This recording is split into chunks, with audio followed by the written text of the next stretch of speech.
Welcome in live to PREJEAN'S for this week's edition of the GP. Are You With Me, Carencro Coaches Show, live on the Carencro Bears Network. I'm Blaine Viator, joined with Coach Gavin Peters. Coach, you're white hot right now, 5 straight wins. The offense is humming, a little crisp, cool air outside. It feels like football. Playoffs are getting near. Got to feel good today. Yeah, man. You know, when I woke up this morning, I went on my outside run. I have to admit I was a little bit late this morning, getting at it. I used to try to get up, somewhere around, 4:30, trying to be outside, with my workout routine, 4:45, 5 o'clock, but I was about 5:15 this morning. But that's the first thing when I walked outside, I was like, man, it feels like the playoffs, It's crazy, we live in Louisiana. I don't even think it got cold a year ago. I don't remember getting cold now. Obviously, we weren't playing at that time of the year either, unfortunately. But I definitely had some playoff-type vibes and feelings this morning, So hopefully, no excuse. Hopefully we're playing, deep in the playoffs. This feels like a playoff week this week, right? Yep. Which is a credit to the team that we're playing and the program that they've established. And, hopefully we go out there tomorrow night and take care of business. And I think you mentioned that we've had some pretty good weeks, but what you've done in the past has no bearing on what you do in the future. Shortly before we got on the air, you got the stats pulled up right there, and I said, man, that game feels like ancient history. It feels like it wasn't even a week ago we played that game. So, we've been locked in for this week, and, hopefully we go out there and represent tomorrow night and play well. And the kids, though, they got to like the cool weather, right? Practice these last 2 days had to be a little bit better. My boy, Coach Romero, we went out there for 4 periods today with the freshmen. And I had my beanie on. I had my gloves on, double gloves. I had a hood with my windbreaker on. He said, boy, what you doing? You in Alaska? So I say that to say, you know how us brothers are, bro. It get a little cold outside, man. It's almost like we in North Dakota.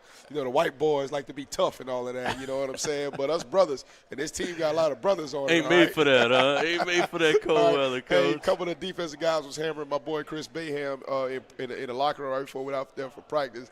I told Chris to give him a few choice words, man. Hey, bro, let's go out there and be warm, man. Let's go out there and be warm. We ain't trying to prove nothing to nobody. 663 yards, Coach, on offense a week ago at Sulphur. 422 through the air, 241 on the ground. It was just another day at the office for this offense over the last month or so. They really just picked up stride and able to do it in so many different ways. And I really think explosive. And when I think about this offense, and that's something that we lacked a year ago, how fun is it to call plays when everything's going your way? I'll be honest, man, I'm just so locked into the process of what it takes in order for us to go out there and play winning football that I haven't had much time to really accept the fact of what we've been doing. Maybe in the offseason I'll kind of look back on and appreciate a little bit more. But, I'm always focused on the next thing, right, and always searching for a way for us to be perfect. And, I just think that's the way I'm kind of wired. I pray and hope that I never become any other way. But, I just really had to sat back to kind of soak and enjoy it. It's almost like, okay, we did our job. Now let's move on to the next one. It's just what we expect to do. We expect to go out there. I think I said this earlier in the year. I was very disappointed in the locker room after we, had a good offensive production maybe against Barb, I believe it was. And the kids was like, man, we really were, playing well offensively. And it hit me that we never played that well offensively a year ago. And a lot of the players that were part of the production from the previous years have graduated or it was just Chance and Babineau. I mean, not Chance and Babineau, Chance and KB. So I'm happy the fact that we're kind of getting back to playing our standard of football. And like I say, hopefully we continue it moving forward. And it's always easy to talk about the things you need to improve on, especially after a big win. Look, your signal caller was 21 of 36 for 422 yards. But, it could be 7, could be 10 drops. There were quite a bit of balls that didn't the last 2 weeks. And it's got to be frustrating for Carson and yourself. But you got to pick your guys up, right? Next play, be ready. But boy, what could the numbers have looked like if we'd have had those 7 to 10 catches? It doesn't frustrate Carson, which says so much about the way that young man operates. I'll never forget. It wasn't him. We ran a comeback route against, I believe that was New Iberia, and, Babineau took it deeper than what it was supposed to be. And, Carson kind of missed on it a little bit, and when he got to the sideline, Coach E.T. kind of jumped him a little bit. It was like, man, that's messing up your stats. And he said, Coach, I don't care about that. So that's the type of young man that Carson is. That last 2 weeks we have had a lot of drops, right? Where if we don't have those drops, that young man is probably 75-80%, completion rate. So, but that hasn't bothered him one bit. It bothers us as coaches way more than it bothers him, which it should, right?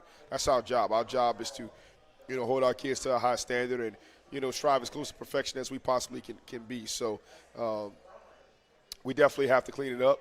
And if we have those drops moving forward, we won't be playing very much longer. I can tell you that. So it's something that we've emphasized this week. We've repped it. We've practiced it. And hopefully, it doesn't show itself up in the game again.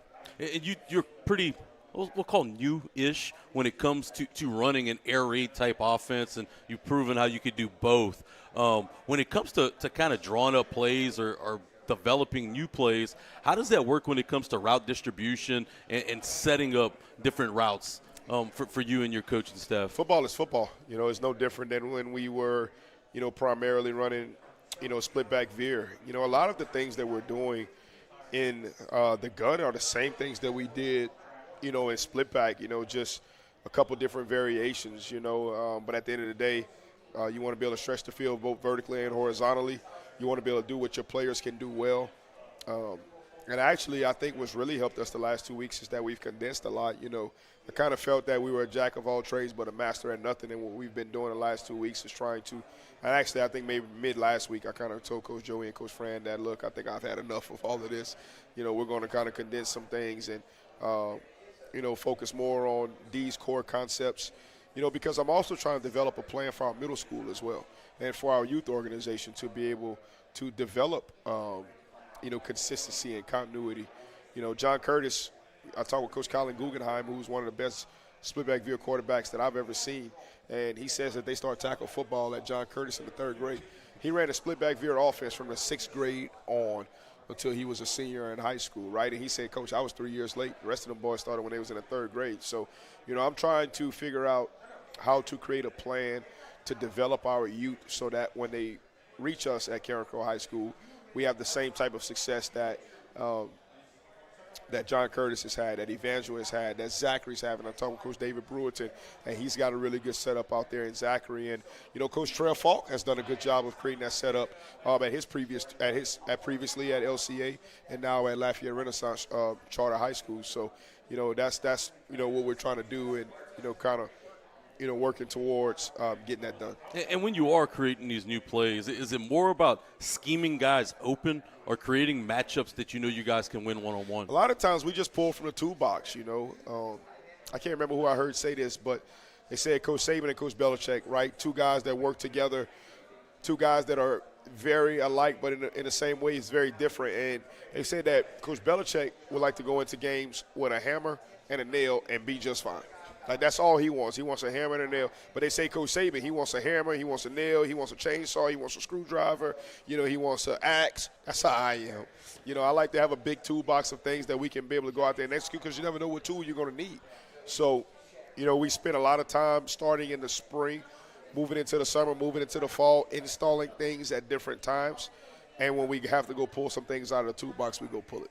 Running the football this past week was no different than the last month. You were able to gain 241 yards on the ground. Again, you got a number of backs involved in carrying the football. Kylan Taylor led the way with 8 carries with 84 yards. He seems like he's kind of establishing himself and turning a corner. He kind of gives you a blend of all the other backs combined.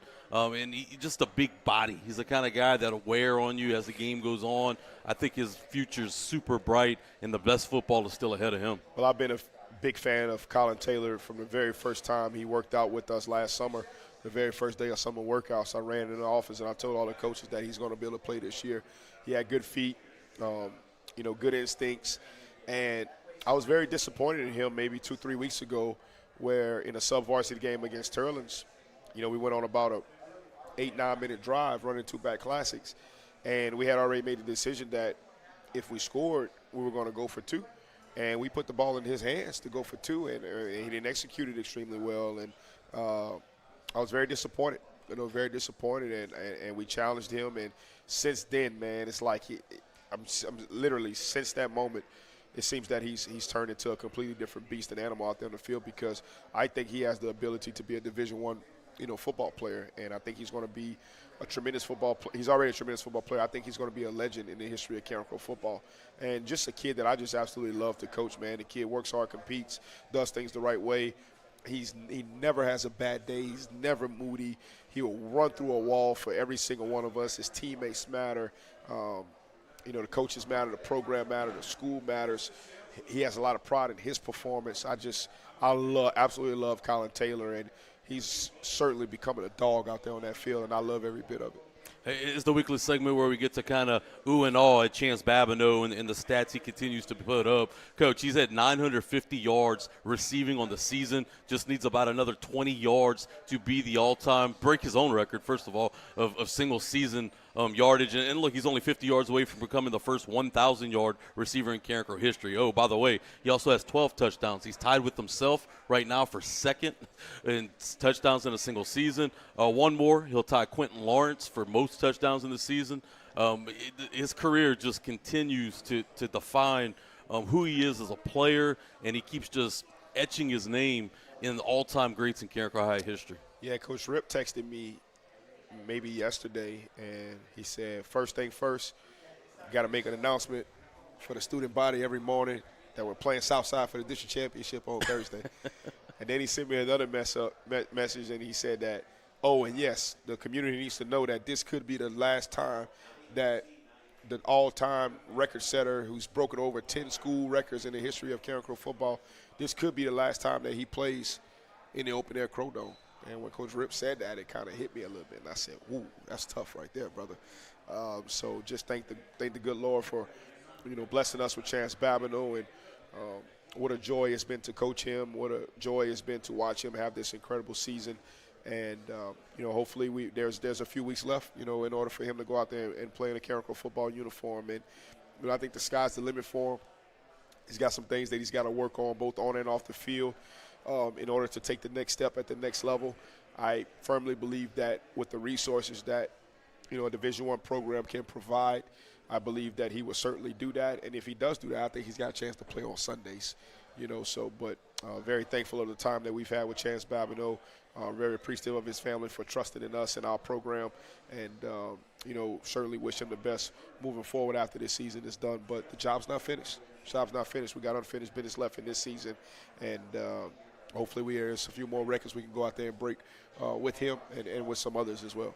Looking on the other side of the football, a week ago wasn't as good. Sulphur came into the ball game, and to say they've been struggling offensively might be an understatement.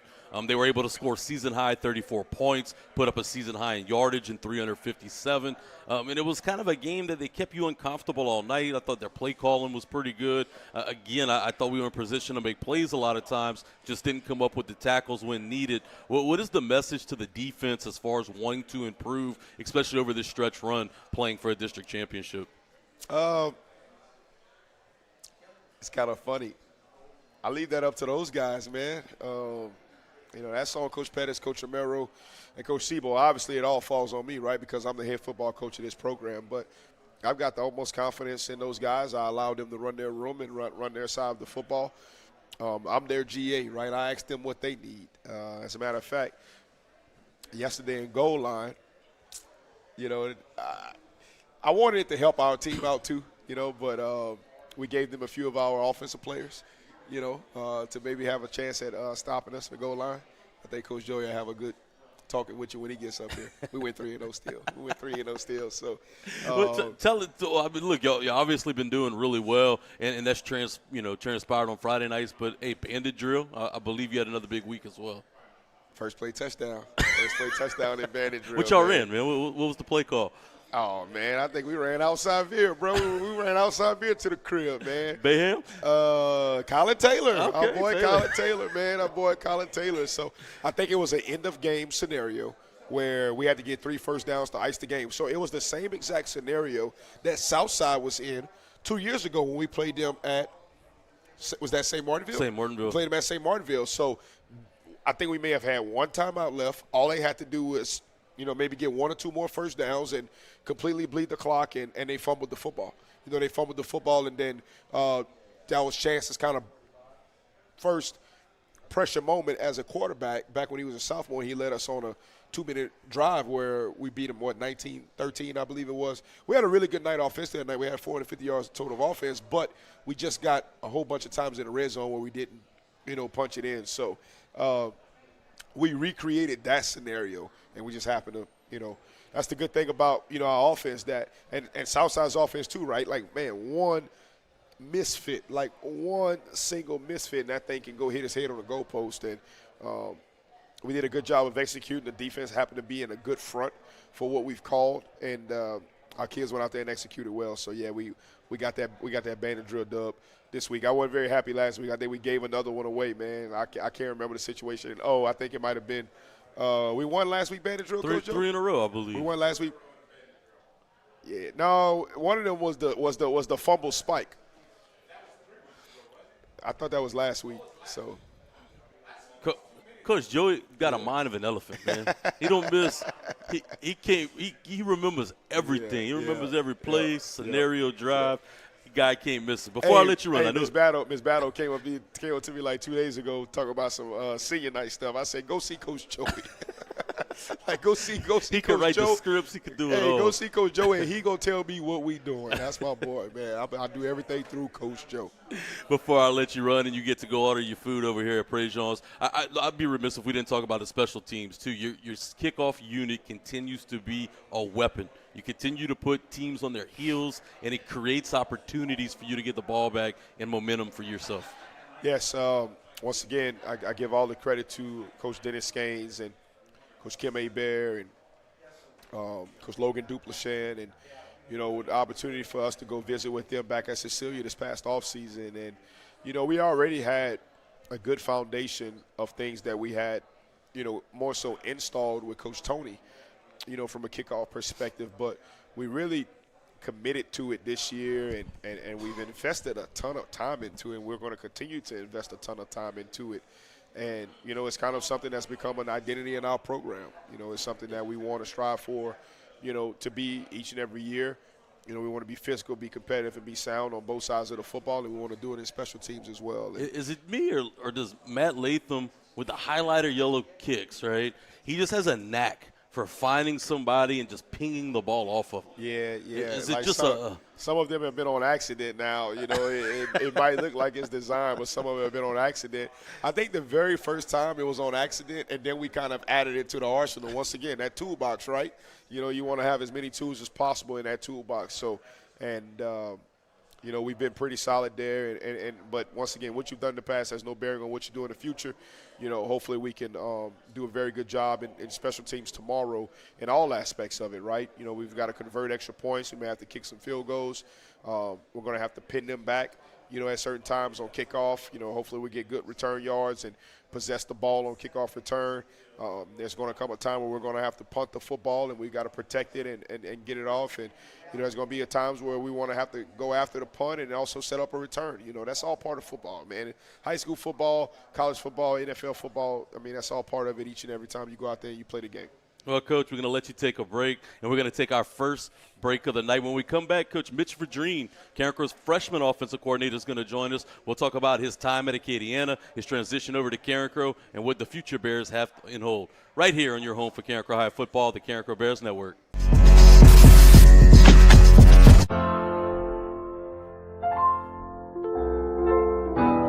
Big for the small, the short, and the tall. Peacemakers, risk takers, for the optimists, pessimists, exhibitionists, for long distance love, for the farsighted, nearsighted, for introverts and extroverts, for the thinkers and the doers, for old friends. Coca-Cola, for everyone. Are you ready to launch your future? Welcome to the Academy of Information Technology at Carencro High School, the premier magnet academy for cutting-edge education in computer science, information technology, and media arts. Dive into a world where your interests come alive.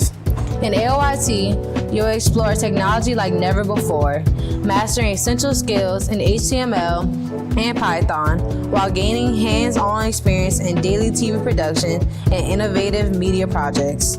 Our partnership with LSU and affiliation with the National Academy Foundation means you'll receive top-tier computer science education. Imagine leaving the academy with industry-standard credentials from Microsoft, Adobe, and CompTIA, plus a stunning portfolio that showcases your skills. Don't just dream about the future, create it. Follow your passion in tech and join AOIT today. Apply now at LafayetteChoice.com/apply. Your future starts here. All right, Carencro fans, it's football season. That means it's time for the GP Are You With Me? Carencro Coaches Show. This season, we're bringing it live to you from a Carencro staple right here at PREJEAN'S off of the Evangeline Thruway. We're going to be live each and every week. For Friday night games, the show's going to be on Thursday nights. For those Thursday night kicks, we'll be live on Wednesday nights, 6:30 to 7:30. You can hear it all at one place, the Carencro Bears Network. Never been a better time to buy a new Super Duty pickup from Hub City Ford. Right now, get $7,000 off MSRP on a 2025 Ford Super Duty. Need to pull a heavy load? It's the perfect truck with best-in-class towing and torque. And it's loaded with advanced technology. And with 42 acres, Hub City Ford's got a huge selection. Save big on a brand new Super Duty. $7,000 off MSRP. Hub City Ford, I-49 North, Lafayette.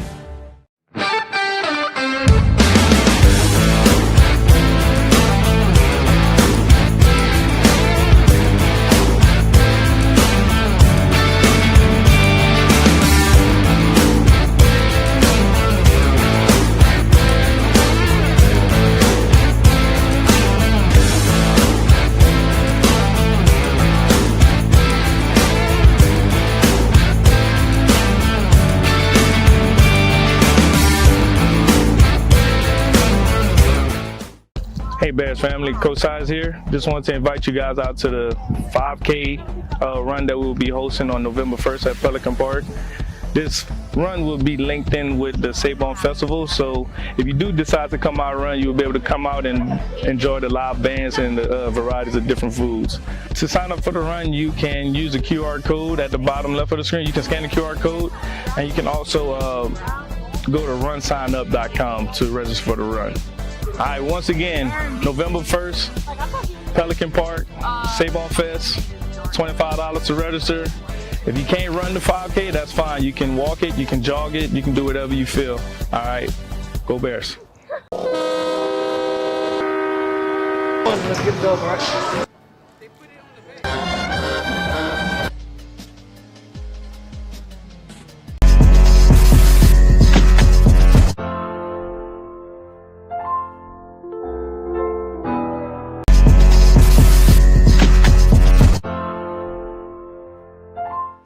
Right back to PREJEAN'S for the GP Are You With Me? Carencro Coaches Show live on the Carencro Bears Network. I bring on my next guest, Carencro High graduate from 1986, Coach Mitch Vidrine. Coach, first of all, welcome aboard and welcome home. Excited to have Coach Mitch back at Carencro High School. Served 17 years as an assistant over at Acadiana High, but we are excited to have him back in blue and gold. Coach, thanks for joining us tonight. Thank you, thank you. I'm glad to be home, and I'm glad to be a part of this this organization and this program. So let's talk about your journey. You know, back in the day, you graduated from Carencro. I remember you growing up around the program. You were there at games almost every Friday night, heavily involved, and all of a sudden you end up at Acadiana. Talk us through how that all transpired. Well, I started my son. We lived in the Judy's area, so I started coaching my son, who was and all of his friends. And I always said that, you know, when he gets older, then I would get him to Carencro, and he'd play football at Carencro. And as time went on, and he played with all his friends, when the time came, it was, Dad, I want to play with my friends. I want to go where my friends are going. So he ended up going play at Acadiana, and that's how I ended up at Acadiana. It transpired to be a pretty good second career for you, you know, getting involved in high school football and predominantly on the offensive side of the football. And you coached a lot of good talent there, led them as early in their career. Talk to us about some of those big-time players that you were able to coach at Acadiana starting from their freshman year. Well, Edward Cormier comes to mind as one of the ones that we coached, and You have to know right away with a guy like that, right? Oh, yeah. Another guy with a lot of Carencro ties, too. Yeah. Yeah. The Edward and his little brother, his younger brother, Edward. And, yeah, he was a really good player for us. And Dylan Monette and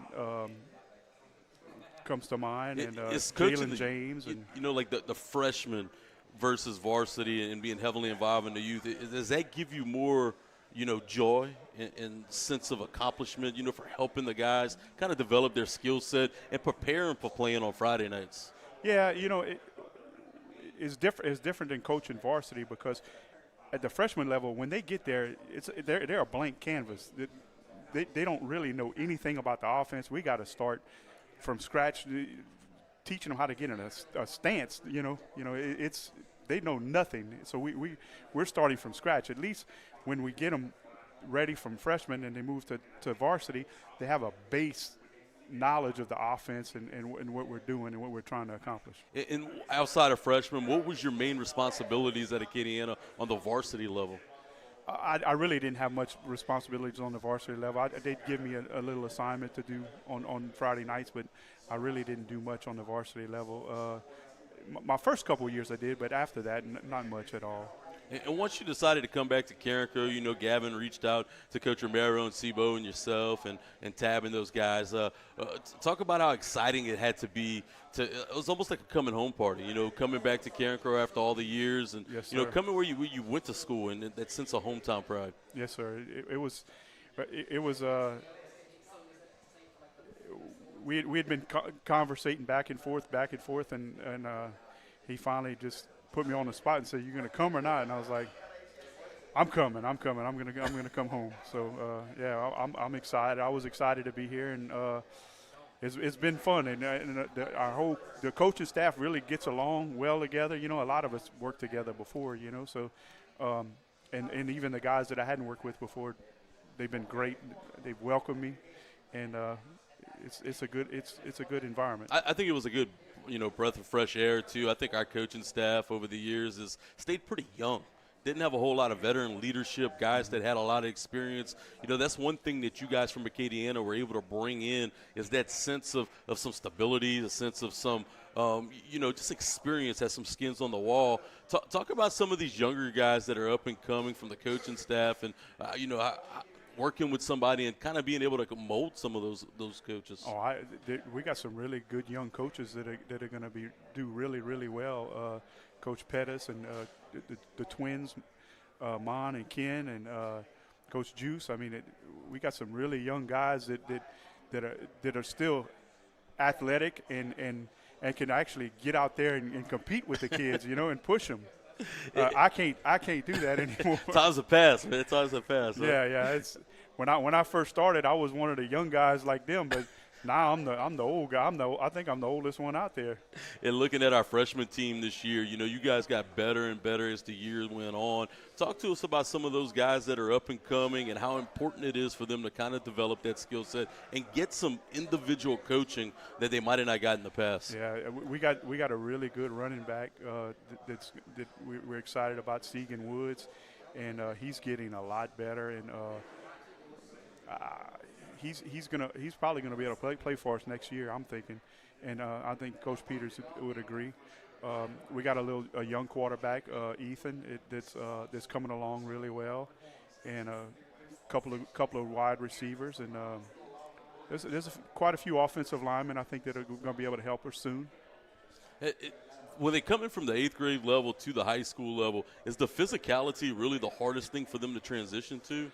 Yeah, we're Coach Peters and Coach Romero have them in PE, and they've been getting them dressed, and they do a contact courage drill, they call it, to build contact courage. It takes it, right? You need a little courage to get down there, especially in the trenches, getting down and dirty each and every play. You help out a lot, and Coach Peters credited you for what you're able to do, too, on the varsity level, and you coach the quarterbacks. So you get to coach Carson Gursey, a guy who's in line to have the best passing season in school history. Talk about how much you just set off when we're coming on air, how much of a treat it is to work with a kid like that. Carson has tremendous work ethic, and I mean, he's really a student of the game, and I mean, he comes in and on when we do our game planning on Sundays, and he comes in and watches film with us and is involved in the game plan. He is he a guy that he's just kind of a sponge, right? Oh yeah, and he stays even keel for the most part. It's kind of a for somebody at his age, he's just poised behind his ears. Oh yeah,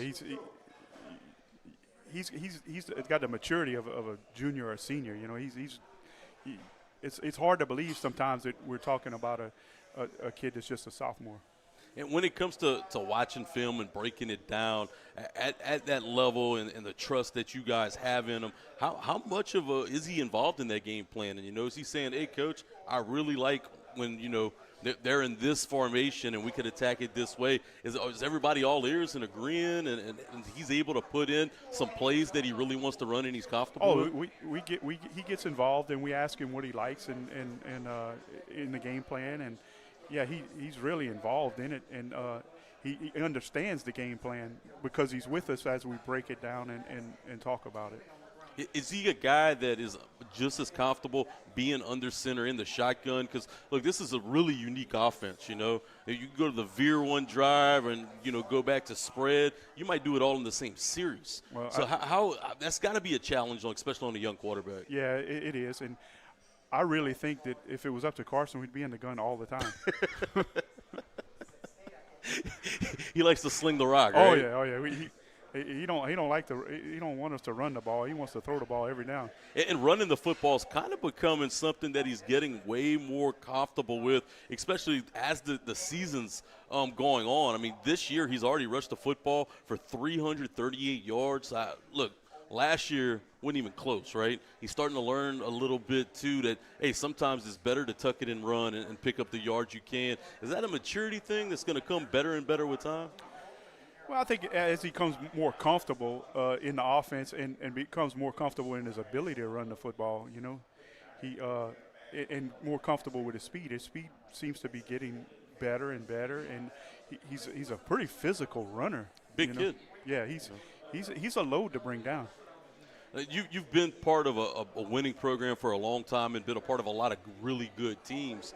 As we're in the back half of the season and we're set up for this stretch run for a district championship, is that something that you got shy about talking to the kids and the team, or is it something that y'all encourage? You want the pressure, you want the opportunity to win district? We want the kids to expect to win. Winning programs, when they get on the field, that they expect to win, and that's the kind of the message that we're giving them is we want to expect to win every ball game. Is that kind of been from a culture standpoint coming over here? Is that kind of been somewhere that we might be lacking a little bit? It's that we don't expect to win. We don't have a seasoned team that expects that, or is that something that we're still trying to build and define? I wouldn't say that. They probably lost some confidence last year because of the year they had, but I feel our confidence level is really up, and our kids are responding well to the I guess not really pressure, but they're responding well to every week. The challenge that lays ahead. Do the kids understand, or do the coaches communicate to them like, look, we have 2 weeks left in the season. We're hearing the PowerPoints, and look, you win both games, you're pretty not guaranteed, but you probably get a bye. You win one game, we might get to play at home. You lose both, we're on the road. We're not really talking about position. We're in a position right now where I think we're going to make the playoffs no matter what. Our main goal right now is to try and win a district championship. That is our goal, is to win a district championship. That's our first goal of the season, and that's what we're concentrating on right now. And this week, the goal is to beat the opponent and Southside, and that's the first step in winning a district title. It'd be the first one here in a long time. We'd be pretty excited about that. Yes, sir. That's the goal. That's the goal, is to win a district title. Well, Coach Mitch, I appreciate you jumping on board today. It was great catching up with you. Welcome back home. Why don't you stay a while? All right. Coach Mitch Vidrine joining us right now. We're going to step aside when we come back. Coach Joey Dwyer, Carencro's offensive coordinator, is going to join us. We're going to talk about the hot streak his offense is on right here on your home for Carencro High Football, the Carencro Bears Network.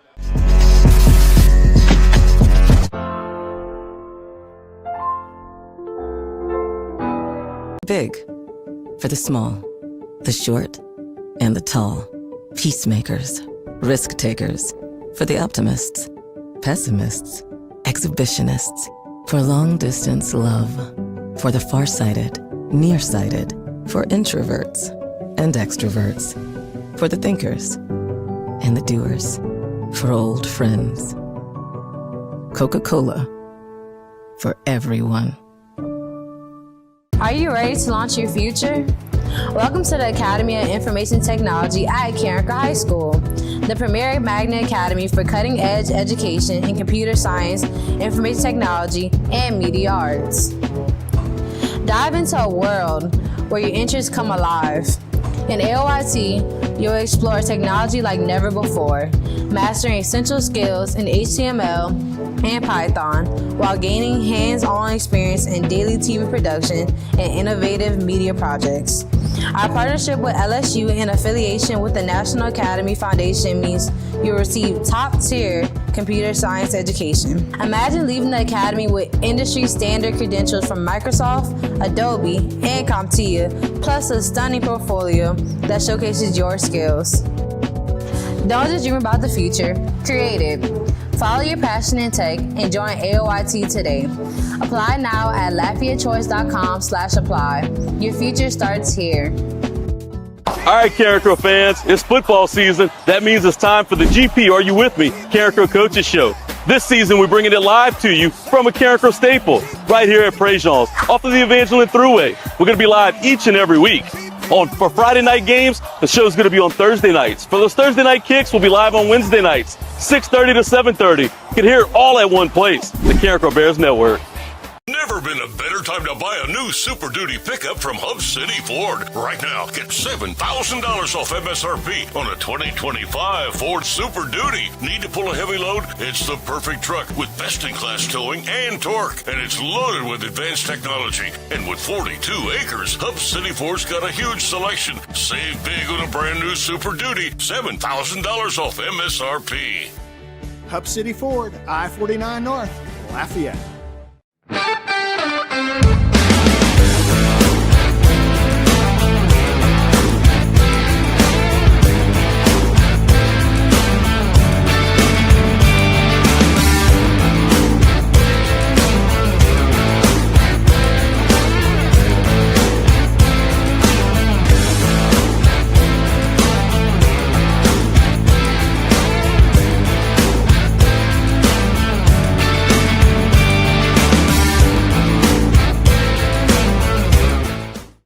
Hey Bears family, Coach Size here. Just wanted to invite you guys out to the 5K run that we'll be hosting on November 1st at Pelican Park. This run will be linked in with the Sabon Festival, so if you do decide to come out and run, you'll be able to come out and enjoy the live bands and the varieties of different foods. To sign up for the run, you can use the QR code at the bottom left of the screen. You can scan the QR code, and you can also go to runsignup.com to register for the run. All right, once again, November 1st, Pelican Park, Sabon Fest, $25 to register. If you can't run the 5K, that's fine. You can walk it, you can jog it, you can do whatever you feel. All right, go Bears. Let's get it over, all right?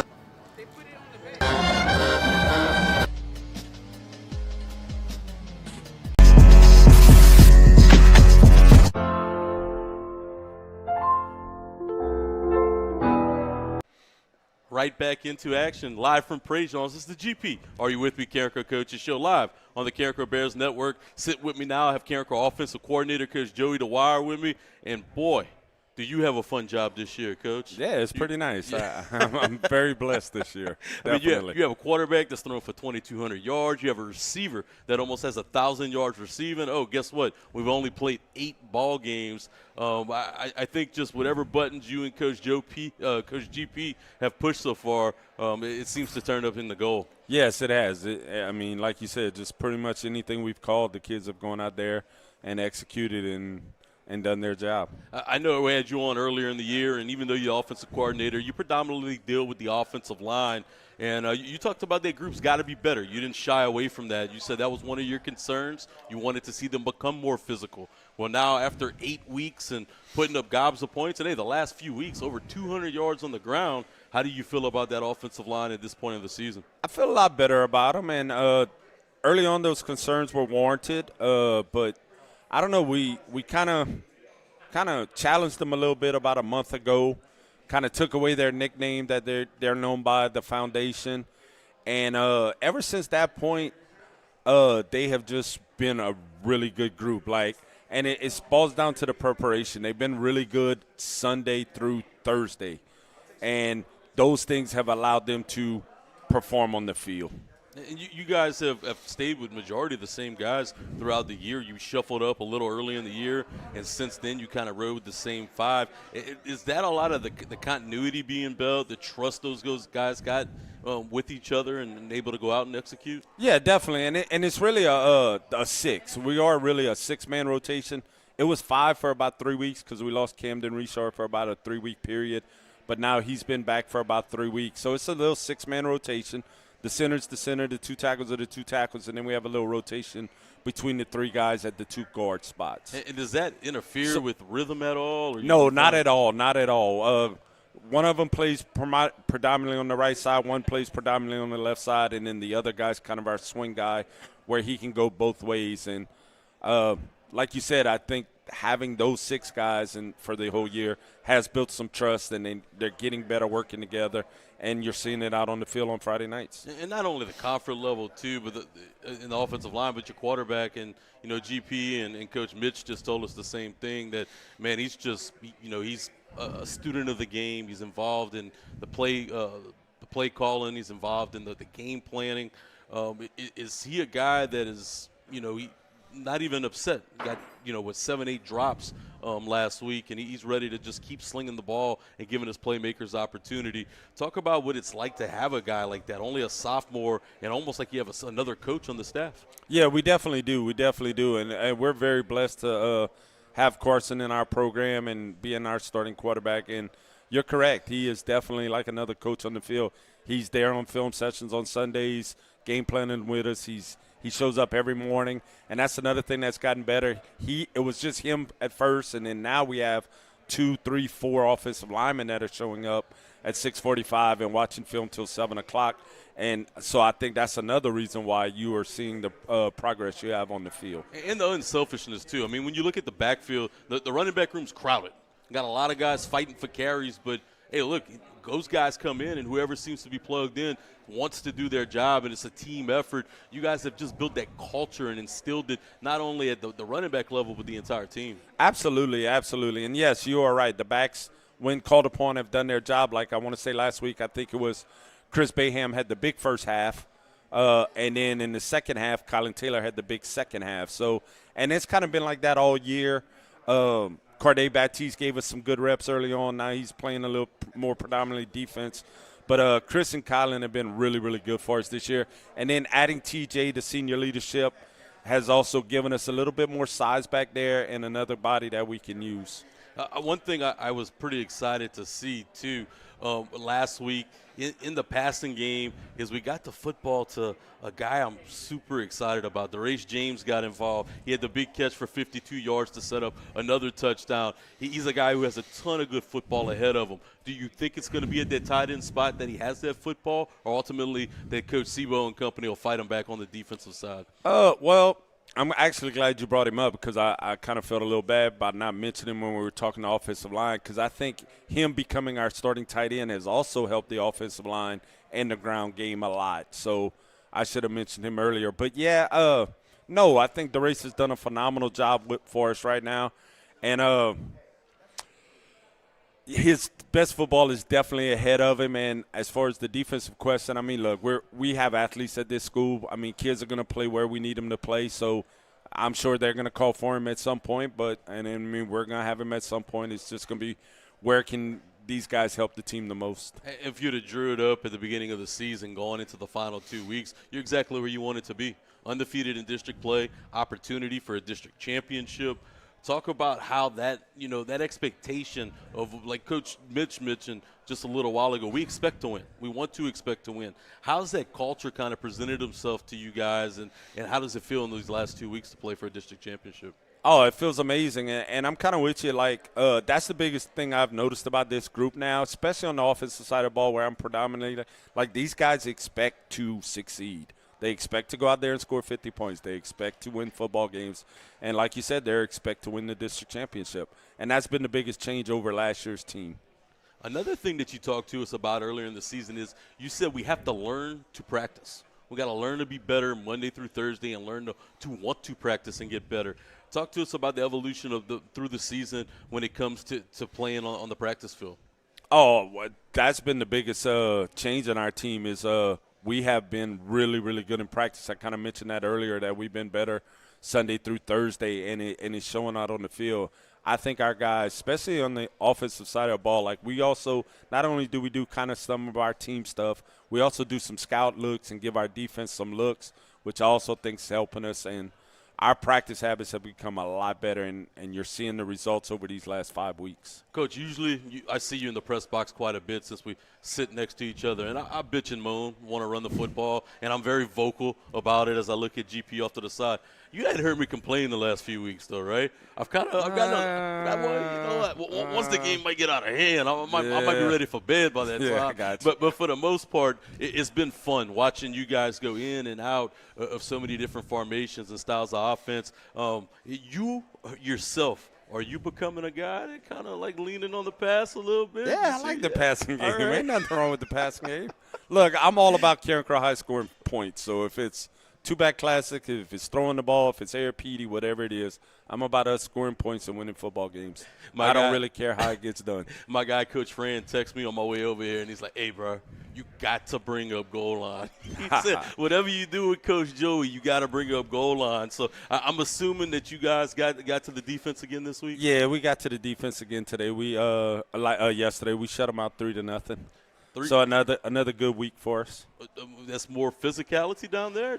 Yeah, well, kind of. It's always the best 2 out of 3. So obviously we always start in two-back classics to try to get that first one down, and then we went two-back classics the second round, and then when we were up 2-0, we kind of went to our one-back game and had a little fun with it. And the coach's office is pretty quiet on the defensive side? Yeah, they don't talk very much. Much. Especially with us now starting to win bandit drill and the dominance we've had in goal line, they don't talk about that too much. I got Coach Pettis on next week. So I'll be sure to make sure I hear from you, Coach GP, or Fran. If I don't hear from y'all before we go on air next Thursday, next Wednesday night, I'll know for sure that you guys lost because y'all not gonna. Oh no, we're not losing. Y'all not gonna. Okay, no, we're all not right. losing. I like the comp. You got to expect to win. Though, yeah, right, Coach? we're not. You got to expect we're to not win. Losing.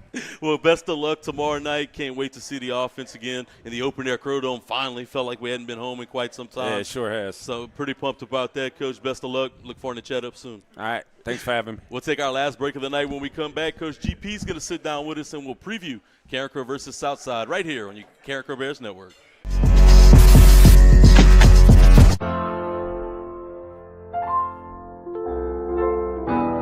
Big for the small, the short, and the tall. Peacemakers, risk takers.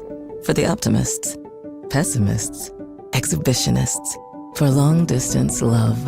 For the farsighted, nearsighted. For introverts and extroverts. For the thinkers and the doers. For old friends. Coca-Cola. For everyone. Are you ready to launch your future?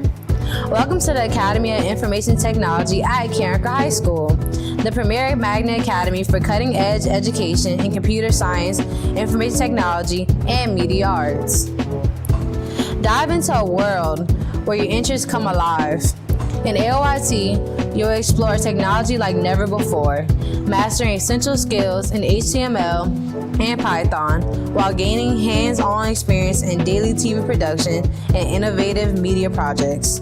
Our partnership with LSU and affiliation with the National Academy Foundation means you'll receive top-tier computer science education. Imagine leaving the academy with industry-standard credentials from Microsoft, Adobe, and CompTIA, plus a stunning portfolio that showcases your skills. Don't just dream about the future, create it. Follow your passion in tech and join AOIT today. Apply now at LafayetteChoice.com/apply. Your future starts here. All right, Carencro fans, it's football season. That means it's time for the GP Are You With Me? Carencro Coaches Show. This season, we're bringing it live to you from a Carencro staple right here at PREJEAN'S off of the Evangeline Thruway. We're going to be live each and every week. For Friday night games, the show's going to be on Thursday nights. For those Thursday night kicks, we'll be live on Wednesday nights, 6:30 to 7:30. You can hear it all at one place, the Carencro Bears Network. Never been a better time to buy a new Super Duty pickup from Hub City Ford. Right now, get $7,000 off MSRP on a 2025 Ford Super Duty. Need to pull a heavy load? It's the perfect truck with best-in-class towing and torque. And it's loaded with advanced technology. And with 42 acres, Hub City Ford's got a huge selection. Save big on a brand new Super Duty. $7,000 off MSRP. Hub City Ford, I-49 North, Lafayette.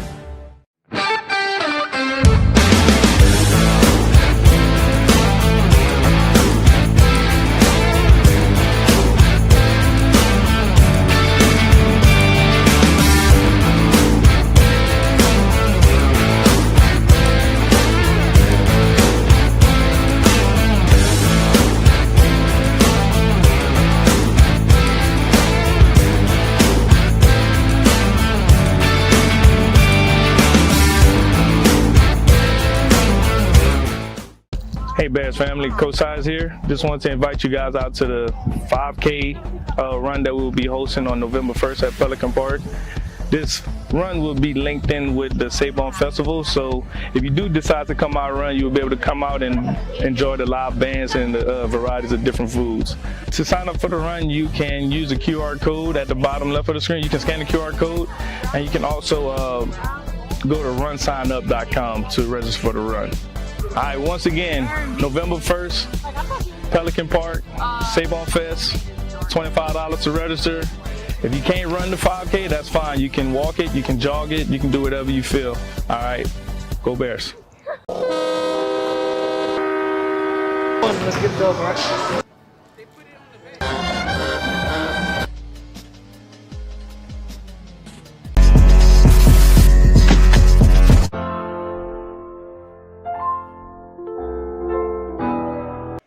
For the last time tonight, we're back at PREJEAN'S for the GP. Are You With the Carencro Coaches Show live on the Carencro Bears Network.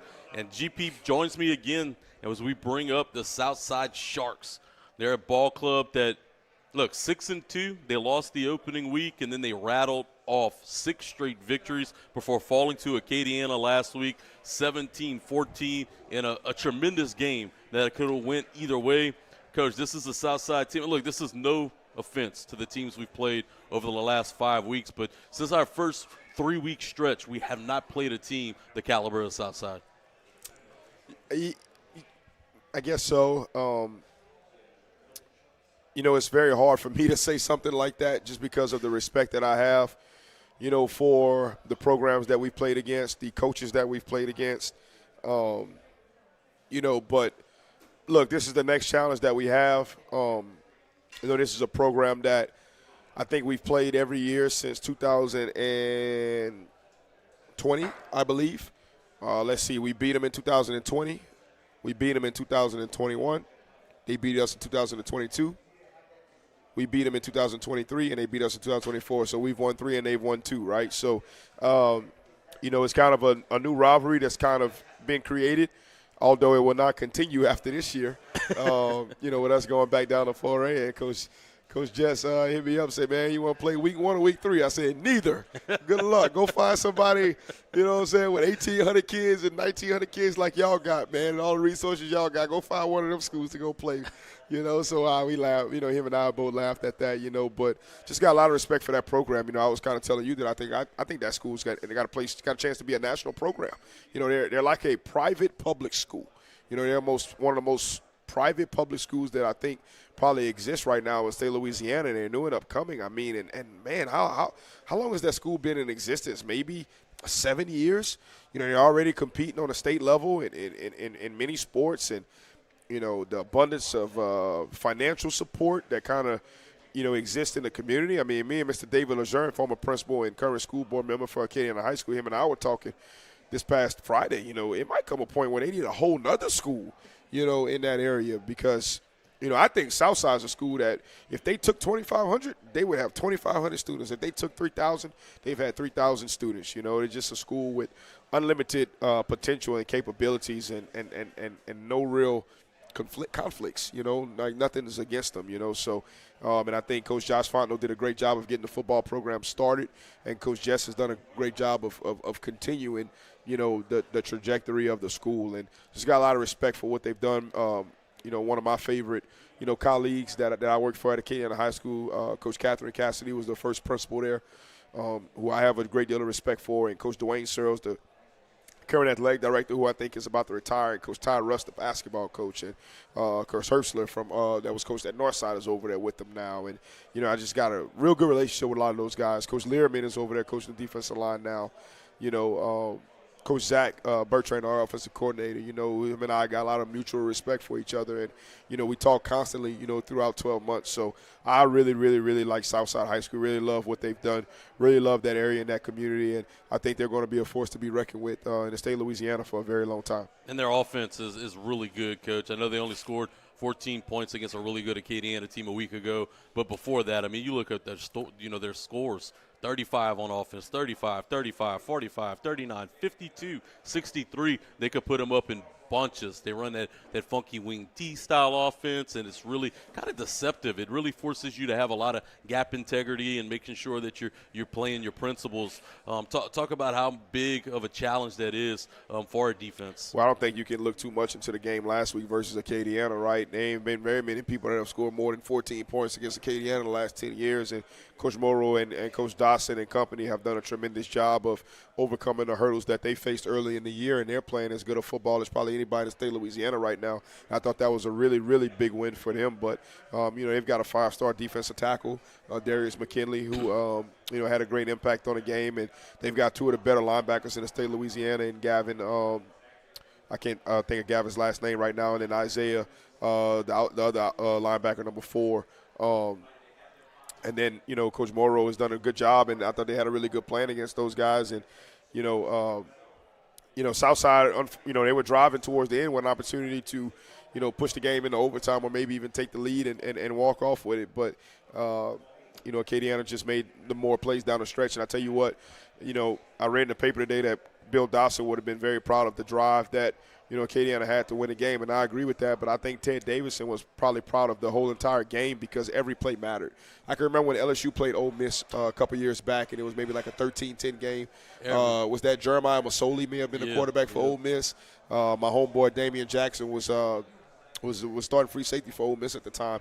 So I remember sitting in the end zone kind of with the Ole Miss people, but I was an LSU fan, right, because I got tickets from Jack, you know. But I remember the next morning, you know, telling Coach Davidson, like, man, I don't know, it was kind of a crazy game. He said, no, that was a good game. That was football. You know, every play mattered, you know. So that was kind of my thought process of the game versus Southside, you know, with Acadiana. It was a game where every play mattered, you know, and I think both teams represented themselves well as far as competing for the district championship. You know, somebody's got to lose it. You know, somebody's got to lose it. But I thought both teams played their tails off that night. And we talked a lot with Coach Joey and Coach Mitch about expecting to win. And this has nothing to do against the opponent. This has to do with you taking care of business and doing the right things and expecting to win. The team, you know, has to have a lot of confidence right now and an expectation that they're going to perform well at home tomorrow night.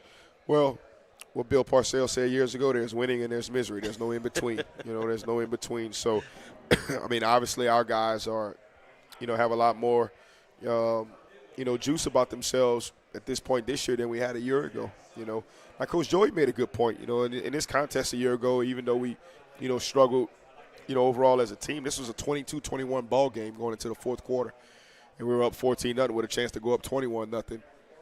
And then in the fourth quarter, things just kind of spiraled out. He said we had 7 turnovers. I said, gross.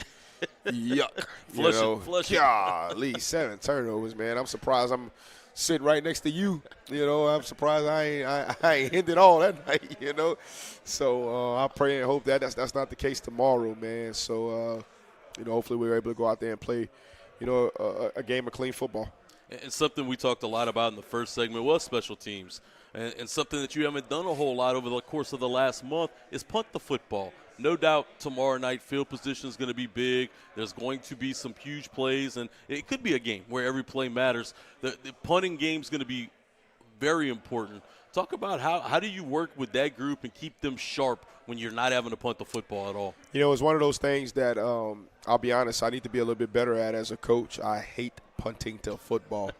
My very first year coaching at Acadiana High School, we went about 6 weeks, I believe, without punting the football. It was an amazing stretch of, solid offensive production. So ever since then, that's kind of always been my mindset of, man, I hate to punt the ball, but there comes a time and place where you have to punt the football, right? It's part of the game. It's part of the game. And, so hopefully we don't have to punt the football tomorrow night, but if we do, I think we're prepared to go out there and execute. Well, Coach, good luck tomorrow night. We're going to week 9. 2 games left, finally at home again, and the district championship's on the line. Wish you and your team good luck tomorrow night and look forward to catching up after the game. Oh, thank you, brother. Always a blessing to be here. I want to thank our crew that came through tonight, all of our fans that watch us each and every week. My guy Benji Desatel and Seth Dickerson behind the scenes making it happen. Coach Mitch Vidrine and Joey Dwyer for hopping on, and, of course, GP for hopping on each and every week. Tomorrow night, you can catch us at 6:45 pregame, 7 o'clock kick. We'll be right here on CBN and also on Mustang 107.1. Go Bears.